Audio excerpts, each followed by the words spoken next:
الحمد للرحمن ذي الفضل والإحسان حمدا كثيرا. QUL College was based on the reply of our Messenger Muhammad sallallahu alaihi wasallam to a companion that came and he asked him for advice. He says, tell me something in Islam, something which I can do, something which I can take away. So the Prophet ﷺ, peace and blessings of God be upon him, said to him, say, قُلْ آمَنْتُ بِاللَّهِ, I believe in Allah, ثُمَّ اسْتَقِمْ, and then be upright, be steadfast, don't give up. Continue to follow and to do and practice that which you believe. When we say قُلْ, we spell it in English QUL. So there are 3 letters and it stands for quest, for understanding and living. Everything's explained to them, so this complex knowledge that the Sheikh is actually conveying to these children is explained so they understand why they're doing it and what rewards and benefits there are.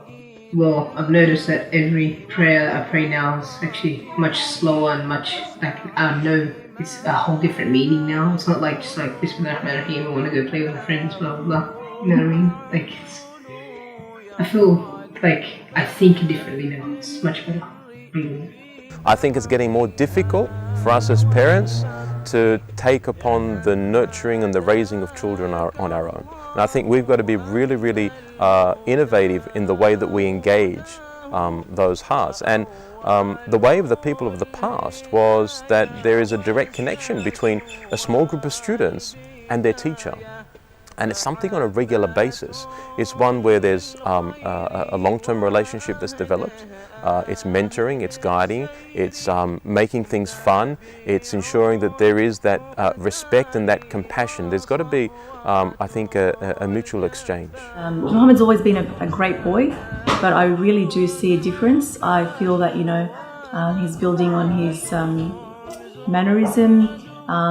He really respects, he talks about respecting the elderly. He can't see anyone being cruel to anyone, so he speaks up about that. So it's really important that he has, he's building this sense of justice and into his character. I can honestly say for the last 6 weeks, they have grown to closer to Allah subhanahu wa ta'ala. You can see the level of ihsan is becoming obvious, mashallah. The love for the Prophet ﷺ, so we've got the Prophet ﷺ mentioned more. We're trying to do the work together as a family. So this is something that they were exposed to just here 6 weeks ago. So mashallah, the big changes from making dua, walking in and walking out, to renewing intention when you're going shopping, and when you have your little kids reminding you, it makes you realize how behind you are as well. So what are we doing at QUL College? We're looking at the traditional subjects and sciences of our Islamic tradition, but in a way that is a little more approachable and connecting with our children. So when we're teaching fiqh, we're not calling it fiqh, but we're calling it worshipping Allah. Because it's not about learning how to pray and how to fast, but it's about doing it as well. When we're talking about the seerah, the life of the Prophet ﷺ, it's not just information, but we want people to live it. So we've called that subject living the prophetic biography. That's what we want.